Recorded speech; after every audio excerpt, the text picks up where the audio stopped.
So I wanted to touch on the eye and very important vitamins for the eye. And not just vitamins, but a mineral and a phytonutrient.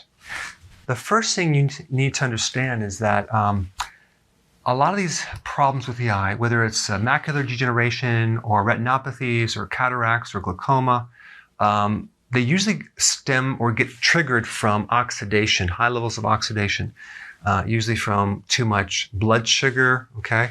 That's why in diabetics you see so many problems with the eye, or high levels of insulin. Other things in the diet can affect the eye, but the big thing is the sugar. Okay, so I've done other videos on that. And then the high sugar also will deplete you of certain nutrients as well.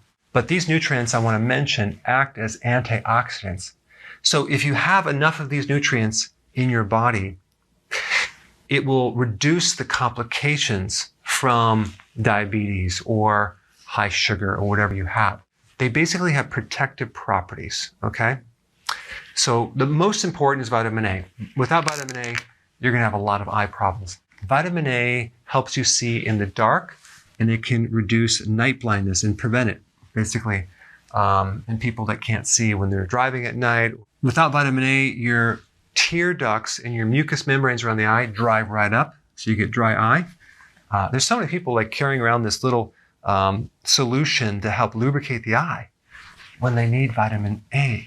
And also make note that you might need more bile salts if there's a gallbladder problem or a liver problem, because you need that to help you absorb vitamin A.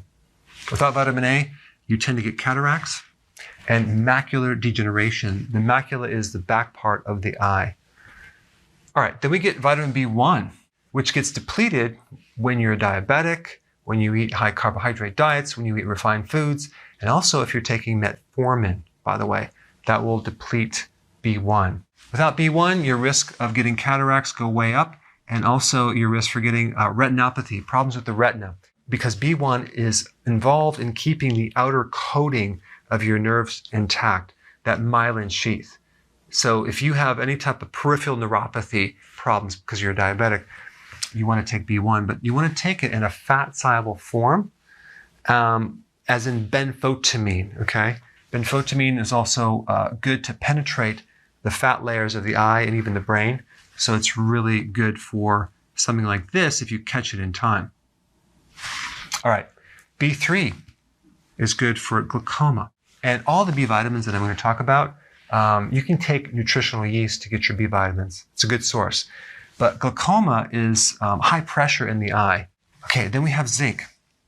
Zinc is a very powerful antioxidant. It's a trace mineral. Over 2 billion people on this planet are deficient in zinc. It's a very common deficiency also in agriculture as well. So it's one of the most common. But zinc allows vitamin A to work, okay, to do its job.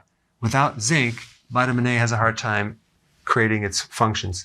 All right, another point is that your eye is loaded with zinc, okay, because zinc acts as a cofactor or a helper in all these different enzymes, over 1,000 different enzymes dealing with proteins. Without zinc, you get an increased risk of getting a cataract and macular degeneration. Other than that, you're perfectly fine. Okay, then we get carotenoids, which is not a vitamin, it's a phytonutrient. It's an additional thing in plants and other foods that give you health benefits, like lutein, zeaxanthin. You may have heard about eating tomatoes, for example, it's high in lutein, or kale, or any type of leafy greens, because these carotenoids actually help prevent macular degeneration, and a lot of other things. Okay, vitamin D actually can help reduce the risk for cataracts. It's a fat-soluble vitamin. This is a fat-soluble vitamin. Vitamin E is also involved, but I didn't want to mention that because there's not a tremendous amount of research on the eye with vitamin E. Maybe a little bit here and there, but vitamin E is a very powerful antioxidant. Also, so is vitamin C from food. Very important. But again, I didn't want to put that because I didn't find a lot of research on that. All right, vitamin B2 deficiencies can increase your risk of cataracts and macular degeneration as well. And vitamin B2 is a antioxidant for the nervous system too. So I did another video on this related to Parkinson's. Very interesting. All right, guys, there's a summary. Make sure you're getting these nutrients from the food that you're eating.